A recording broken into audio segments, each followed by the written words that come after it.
Hi, it's Dennis Daly wishing you and yours a very happy holiday season. Years ago, when I began filing things on YouTube, the first thing I filed was my one-man version of Charles Dickens' A Christmas Carol. I had to file it in 10-minute segments because back then that's all you could do on YouTube. Now with those restrictions lifted, I thought I might present the whole thing here. So, with a script used in the 1930s by Orson Welles and music by Bernard Herrmann and others, here is my version of A Christmas Carol.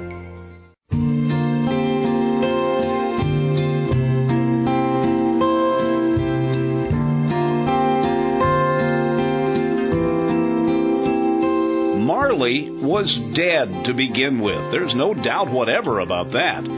The register of his burial was signed by the clergyman, the clerk, the undertaker, and the chief mourner. Scrooge signed it, and Scrooge's name was good upon change for anything he chose to put his hand to.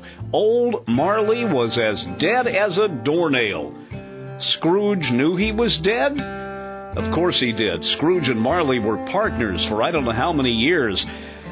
But he was a tight-fisted hand at the grindstone, was Scrooge, a squeezing, wrenching, grasping, scraping, clutching, covetous old sinner. And once upon a time, on all the good days of the year, on Christmas Eve, old Scrooge sat busy in his counting house, a grim, cheerless place if ever there was one. The door of Scrooge's counting house was open so he might keep his eye on his clerk, Bob Cratchit, who in a cold and dismal little cell beyond worked at his ledgers. 26, 27, 28, carry the 2, 29, it's 131, 30, on Christmas Day to save us, 41, 42, 43, carry the 1, tidings of joy, comfort and joy, all time.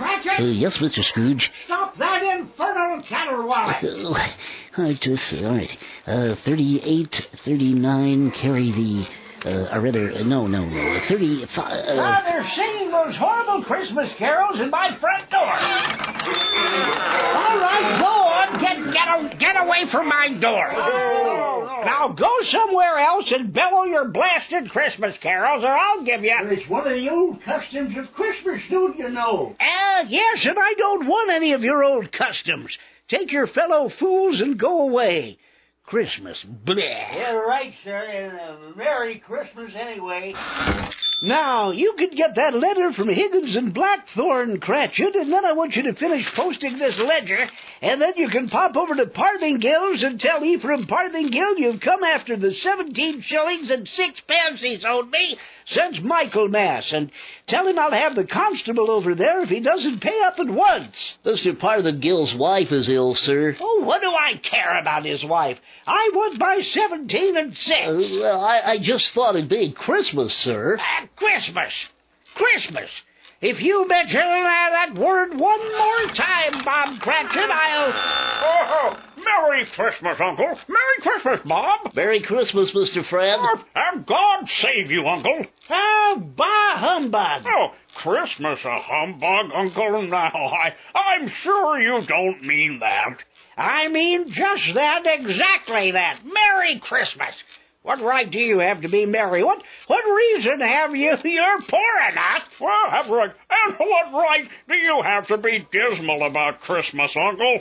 You're rich enough. Oh, bah! No, Uncle, don't be cross. Well, what else can I be when I live in a world of fools? What is Christmas but a time for paying bills without money? Merry Christmas! A time for finding yourself a year older and not an hour richer. If I could work my will, every idiot who goes about with Merry Christmas on his lips would be boiled in his own pudding and buried with a stake of holly through his heart. He should. Oh, Uncle. Now, nephew, you keep Christmas in your way and let me keep it in mine. Keep it? But you don't keep it, Uncle. Well, let me leave it alone, then. What do you want, a Christmas gift, I have no doubt? Oh, I just came to wish you a Merry Christmas, Uncle. A Merry Christmas. Much good may Christmas do you. Ha ha ha! Much good has it ever done you. There are many things from which I have derived good, but I've not profited materially. I dare say, Uncle, Christmas among the rest. But I've always thought of Christmas time as a good time. A kind, forgiving, charitable, pleasant time. And therefore, Uncle, though it has never put a scrap of gold or silver in my pocket, I believe it has done me good and will do me good. And I say, God bless it. God bless Christmas. Hurrah! Let me hear one other sound out of you there, Bob Cratchit, and you'll keep your Christmas by losing your situation. And as to you, nephew, I wonder you don't go into Parliament. You talking of nonsense. Oh, don't be angry, Uncle. I want nothing from you. I ask nothing of you. Why can't we be friends? Good afternoon. I'm sorry you feel that way. Well, I'm tired. Merry Christmas to you, Uncle. Good afternoon. And a Happy New Year. Bah! Humbug. And a Merry Christmas to you, Bob Cratchit, the missus, and Tiny Tim. Oh, thank you, Mr. Fred, and same to you. Good day, sir. Good day, Bob. Oh, nonsense. Twaddle, flummery, talking of Christmas. That man doesn't have 2 sixpence to jingle together in his trousers pocket. Bob, come here. What are you doing over there? I'm putting a bit more coal on the fire, Mr. Scrooge. It's getting pretty cold in here, sir. Now put that coal back in the scuttle. A fire. A fire indeed. I can tell you, if you use coal at that rate, you and I will soon be parting company, Bob Cratchit. You understand that? There's many a young fellow who'd like your situation, you know. Oh, I'm sorry, Mr. Scrooge, but my fingers are getting a little stiff with the cold. Then put on your mittens. Yes, sir. There's somebody at the door. Go see who it is. Yes, Mr. Scrooge, I will. Good afternoon, sir. Good afternoon. Is this the firm of Scrooge and Marley? Yes, sir, it is. I'd like to see the head of the firm, if I may. Oh, very good, sir. Bob, what is it? There's a gentleman to see you, Mr. Scrooge. Have I the pleasure of addressing Mr. Scrooge or Mr. Marley? Damn, Marley's been dead. 7 years tonight. I'm Scrooge. Well, now, Mr. Scrooge, at this season of the year, it's only fitting that we who are more fortunate should raise a fund to buy the poor some meat and drink and means of warmth. You may not believe it, sir, but many thousands are now in want of common necessities. Yeah, are there no prisons? Well, there are plenty of prisons, sir. And workhouses, I presume they are in operation too? I wish I could say they are not, but they are, sir. And the treadmill and the poor law, they're in full vigor then? Both very busy, sir. Woo-hoo! I'm glad to hear that. You know, I was afraid at first there that something had occurred to stop them in their useful course. No, sir, all of these institutions that you mentioned are flourishing, but it's nevertheless true that some additional provisions for the poor and destitute must be made. Yeah. A few of us, upon change, are endeavoring to raise such a fund. So what may we put you down for, sir? Nothing. Oh, you wish to remain anonymous. I wish to be left alone. I don't make merry myself at Christmas time, and I can't afford to help make a lot of idle people merry. I help to support the establishments and take care of the poor. They cost enough. Let those who are badly off go there. Many can't go there, sir, and many would rather die. Then my advice to them is to do so. And decrease the surplus population. Besides, I've only got your word for it on all of this. It's the truth, Mr. Scrooge. Well, so be it then. It's not my business. It's enough for a man to understand his own business, not to interfere with other people's. Mine occupies me constantly. Good afternoon, sir. I quite understand, Mr. Scrooge. Good afternoon. Cratchit, show this man out. Yes, sir, Mr. Scrooge. Come this way, sir, if you will. I couldn't help but overhearing, but I would like to contribute something myself. Cratchit! Yes, sir. It isn't much, but it's all I can afford. I know there are others in worse situation than I. You're a generous fellow. I wish I could say the same about your employer. Good afternoon, sir. Good afternoon. Shut the door! Yes, sir. Okay. 34, 35, carry the 1. A new tippet for Tiny Tim, a comb for Martha. 37, 38, a hair ribbon for Belinda. 47, 48, 49. Quack! Yes, sir. It's too late for you to go to Parthingales. You'll be closed up for Christmas like all those other fools.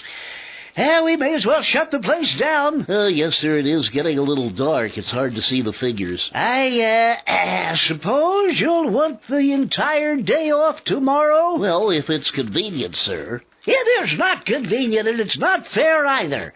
But I suppose I can't do anything about it. If I were to stop half a crown of your wages, you'd think it very ill-advised outbound you. Well, sir, But you don't think me ill-advised when I pay a day's wages for no work? It is only once a year, sir. And once a year. Once a year indeed. A fine excuse for picking a man's pocket every 25th of December, but I suppose there's no good talking. You must have the whole day off. Well, we'll see you in here even earlier the next morning. You understand? Yes, sir, I will. Oh, and, good night, sir, and Merry Christmas. And bah! Merry Christmas. Bleh!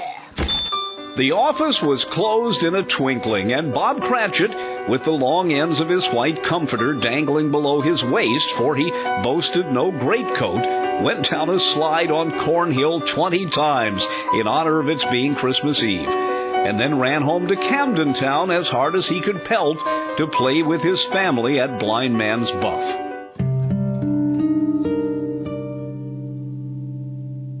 Scrooge, on the other hand, took his melancholy dinner in his usual melancholy tavern. Having read all the newspapers and spent the rest of the evening with his banker's book, went to his dismal house. Darkness is cheap, and Scrooge liked it. The yard was so dark that even Scrooge, who knew its every stone, had to grope with his hands through the fog and frost to find the door. Scrooge walked through his rooms to see that all was right, all as they should be. Nobody under the table, nobody under the sofa, nobody under the bed, nobody in the closet. Closed the door.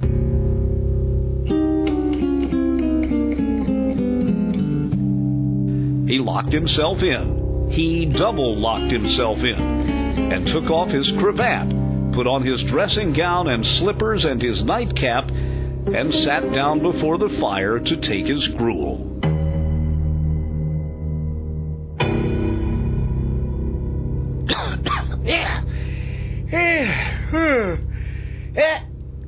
Marley? Jacob Marley? I could have sworn I just saw old Jake. Oh, humbug. Marley's been dead these 7 years. It's all humbug. What I need is a good night soup. Yeah, what is that? Sounds like somebody's in the wine cellar, but the door's locked. It's double locked. It's coming. It's coming to my door. It's outside my door. Oh, bah, I don't believe it. It's all humbug. Ebenezer Scrooge. Ebenezer Scrooge. Oh, no. What do you want with me? I want much more of you, Ebenezer. All right, who are you? Ask me who I was. You're awfully particular for a ghost. Okay, then. Who were you? In life, I was your partner, Jacob Marley. Blech. Jacob Marley, you are dead. 7 years today. 7 years ago this very night. Oh. What's wrong, Ebenezer? Don't you believe in me? I do not. You doubt your senses, Ebenezer? Yes, because a little thing can affect them. A slight disorder of the stomach makes them cheat. You know, you can't be a ghost. You may be an undigested bit of beef, a blot of mustard, a crumb of cheese, a fragment of an underdone potato. There is more of gravy than the grave about you, whatever you are. Humbug, I tell you, humbug. Oh, I do believe you are a ghost, Jacob. Thank you. But why do you walk the earth, Jacob? Why have you come to me? If it is required for every man that the spirit within him should walk among his fellow man and travel far and wide to witness what it cannot share, but might have shared on earth, and turn to happiness. But Jacob, what about that chain you wear around you? I wear the chain I forged in life. I made it link by link, yard by yard of my own free will. Is its pattern strange to you, Ebenezer? Cash boxes, keys, padlocks, ledgers, purses. Yours was as heavy and long as this. 7 years ago, you have labored on its sense. Oh, Jacob, speak comfort to me, Jacob, please. Comfort I have none to give you. I cannot rest, I cannot stay, I cannot linger.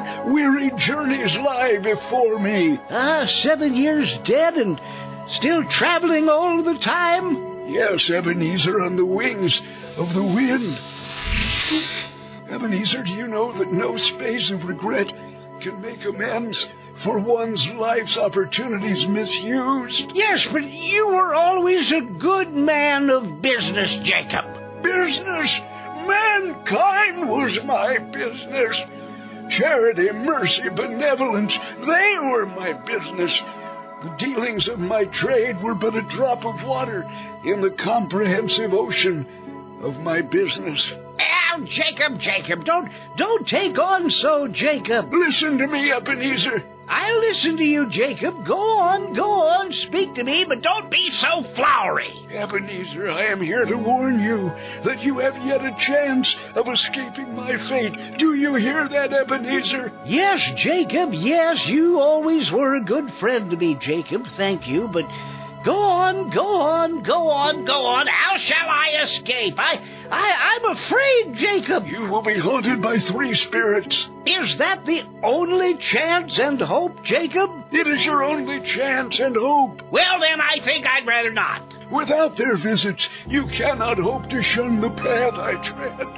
Expect the first tomorrow when the bell tolls 1. Couldn't I take them all at once and just get them over with? Ebenezer, look that for your own sake you remember what has passed between us. Remember when the bell tolls 1, look for the first spirit. Scrooge awoke. He was lying on his bed fully dressed. Suddenly the curtains of his bed were drawn aside, and Scrooge found himself face to face with the unearthly visitor who drew them. It was a strange figure, like a child, yet not so like a child as like an old man. Its hair, which hung about its neck and down its back, was white as if with age, and yet the face had not a wrinkle in it, and the tenderest bloom was on the skin. The arms were long and muscular, the hands the same, as if its hold were of uncommon strength. Ebenezer Scrooge. Who is this? Ebenezer Scrooge, I have come for you. Are you the spirit whose coming was foretold me? I am that spirit. Well, what are you? I am the ghost of Christmas past. Christmas long past? No, your past. But what do you want from me? What brings you here to haunt me? Your welfare, Ebenezer Scrooge. Rise and walk with me. Oh, no, not out the window. I can't do that. I'll fall down. I'm not a spirit. I'm mortal. I'll fall. Follow me.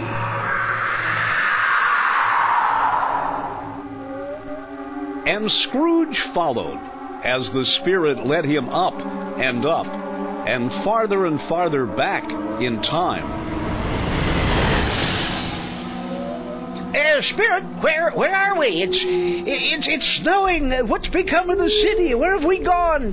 These are the shadows of the things that have been. Do you recognize this countryside? Oh, I know every inch of it, every rock, every tree. And that bleak building over there. Oh, that building. I was a boy there. I went to school in that horrible place. Do you recollect that path? I could walk it blindfolded.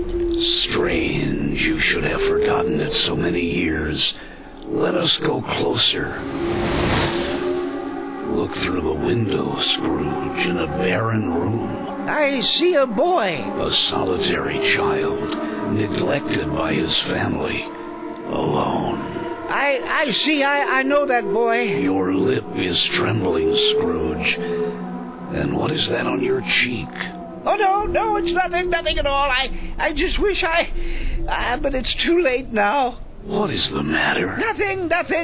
Some waifs came to my door singing Christmas carols last night. There was a boy like that among them, a poor, pale, thin little boy in a ragged coat. I wish I'd given him something, that's all. Is that all? Ebenezer Scrooge, come. Let us see another Christmas.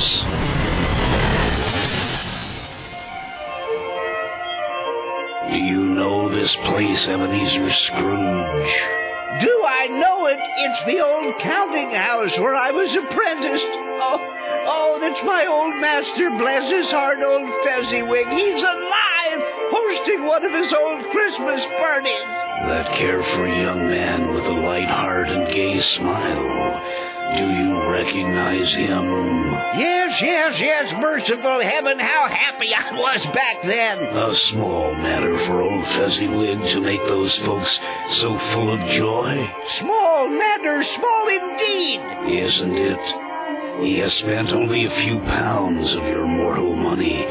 Is that so much that he deserves praise? It's not that, Spirit. Old Fezziwig had the power to make us happy or unhappy, to make our service light or heavy. His power was in his words, and things so tiny it's impossible to count them up.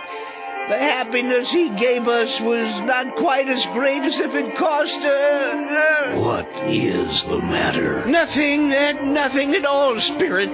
Something, I think.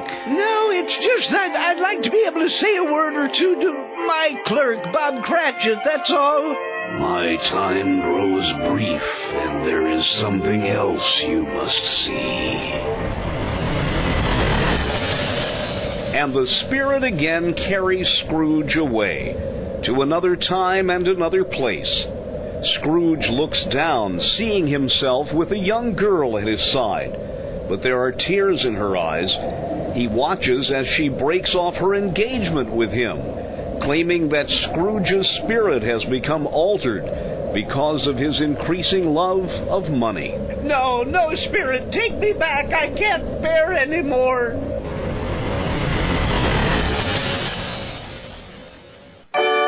On the stroke of one, Scrooge awakened suddenly and sat bolt upright in his own bed. He remembered the words of Marley's ghost and wondered from which direction the second specter would appear. And at that moment, nothing between a baby and a rhinoceros would have astonished him very much.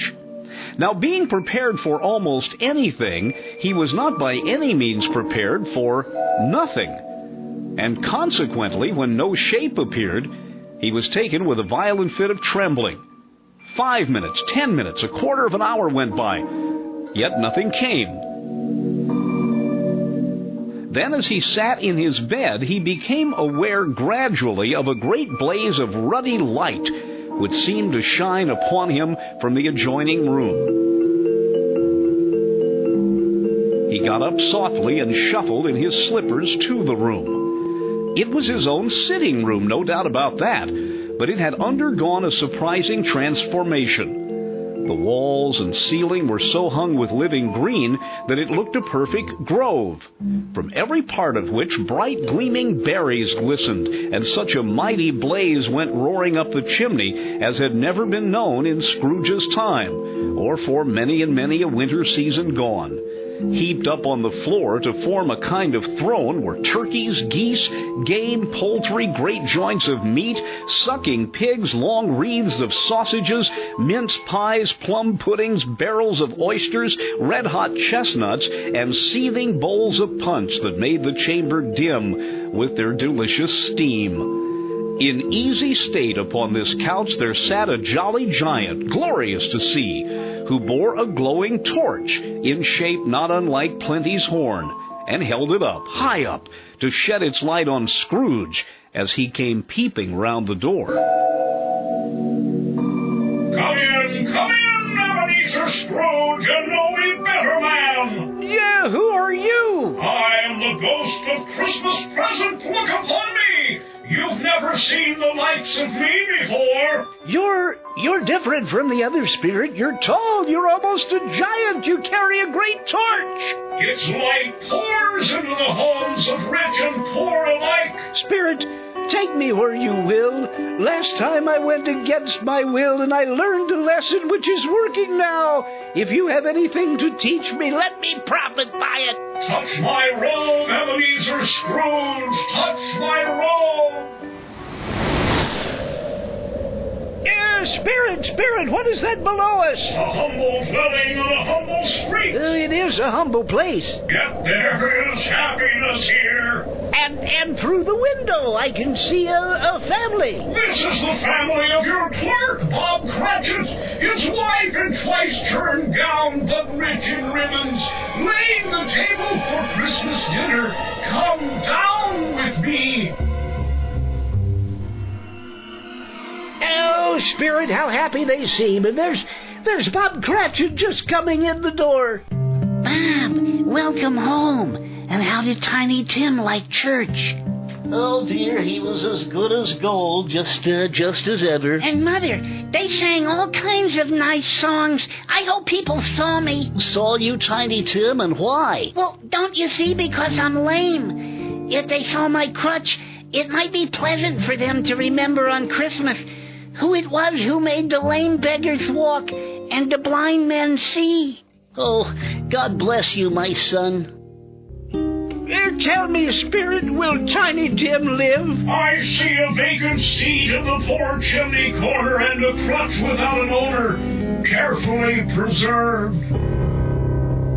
No, Spirit. Say his life will be spared. Tell me Tiny Tim will live. If these shadows remain unaltered by the future, Ebenezer, the child will die. And the poor but happy Cratchit family toasted the season with what little they had. They reluctantly toasted Scrooge, the bringer of the feast, and Tiny Tim had a special blessing. God bless us, everyone! There was nothing of high mark in all of this. They were not a handsome family, those Cratchits. They were not well dressed. Their shoes were far from being waterproof. Their clothes were scanty and had known, very likely, the insides of a pawnbroker's. But they were happy, grateful, pleased with one another, contented with the time. When at last they faded, Scrooge had his eye upon them, and especially on Tiny Tim, until the last.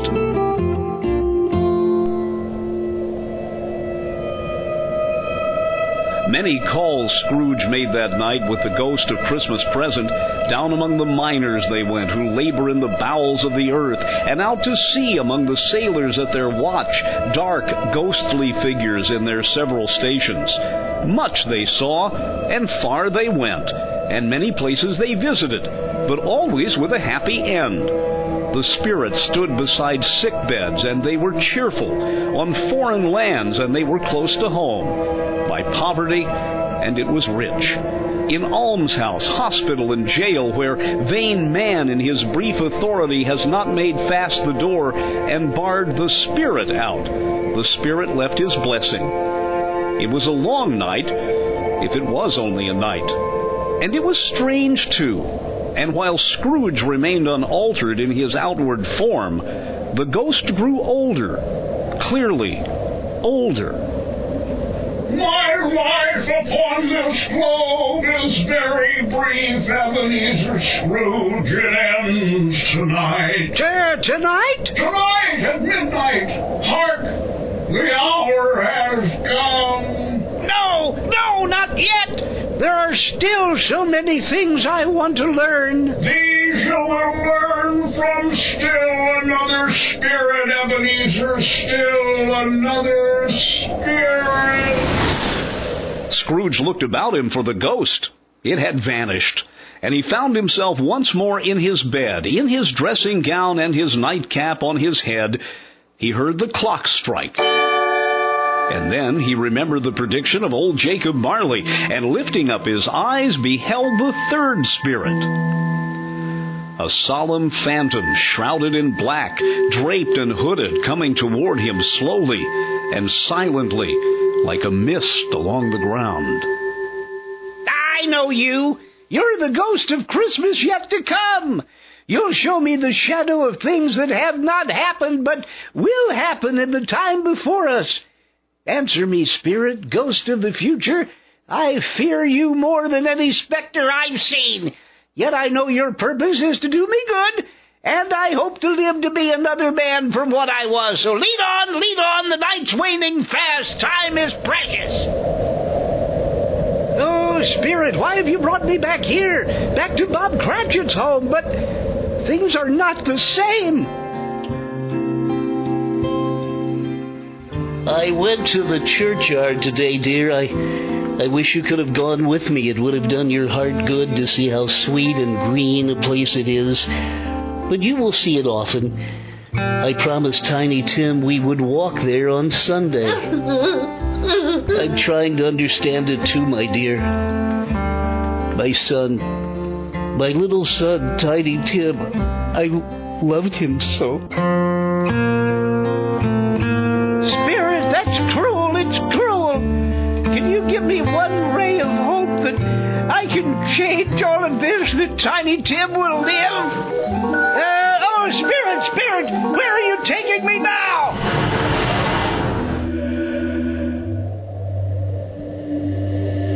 Spirit, where are we now? Oh, merciful heaven, it's a churchyard overrun with weeds, choked with too much burying, crumbling gravestones.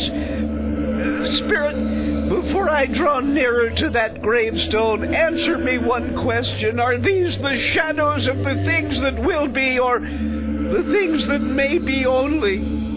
Will you not speak to me, Spirit? What is that grave to which you point?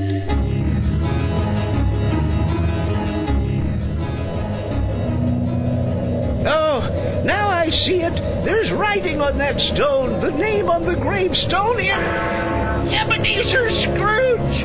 Ebenezer Scrooge. Oh, no, Spirit, hear me. I am not the man I was. Why show me this if I am past all hope? Tell me I can change these dreadful shadows you've shown me by an altered life. I will honor Christmas in my heart. I'll keep it all year. I'll live in the past, the present, and the future. I will not shut out the lessons that they teach. Tell me, Spirit, oh, go on, tell me I can sponge away the writing on that stone. Spirit, I beg you, Spirit. Why, what's this? It's my own drapes. I'm home. I'm in my own bed. Let me go to the window. Oh, the sun is shining. It's clear, it's bright, no fog.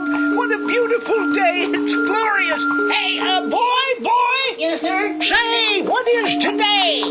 Today? Well, it's Christmas Day. Christmas Day? Then I haven't missed it. The spirits have done it all in one night. Heaven be praised. Listen, my lad, you know where the poulterer is in the next street? Yes, sir? Oh, what an intelligent boy, remarkable boy. Tell me, do you know if they've sold that prize turkey hanging in the window? For one as big as me, it's hanging there still. Wonderful. Then go down, tell them to send it to Bob Cratchit on Broad Street.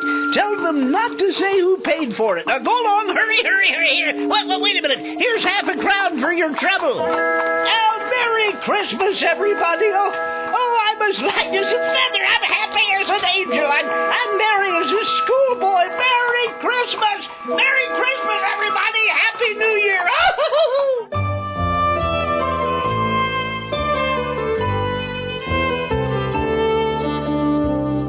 And Scrooge dressed and went out into the street, wishing everyone a Merry Christmas.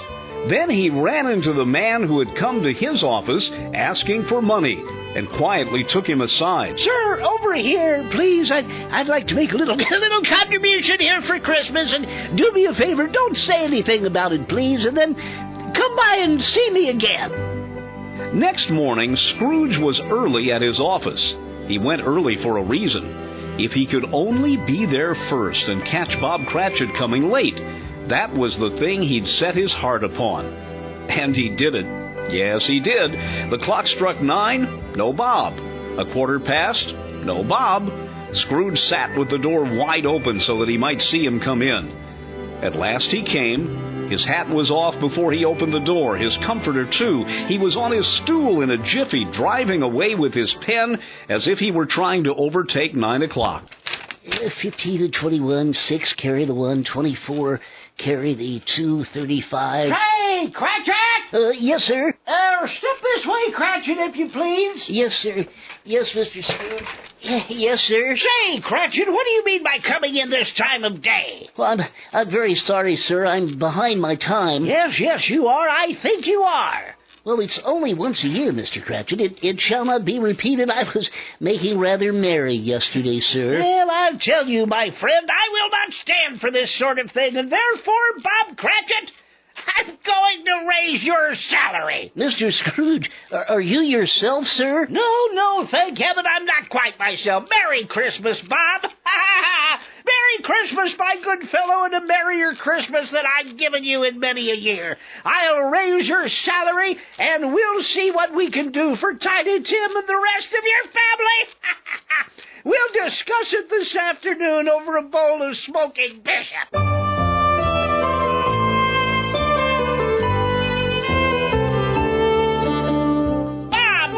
The fire and make it up and up. Buy another scuttle of coal before you dot another I, Bob Cratchit.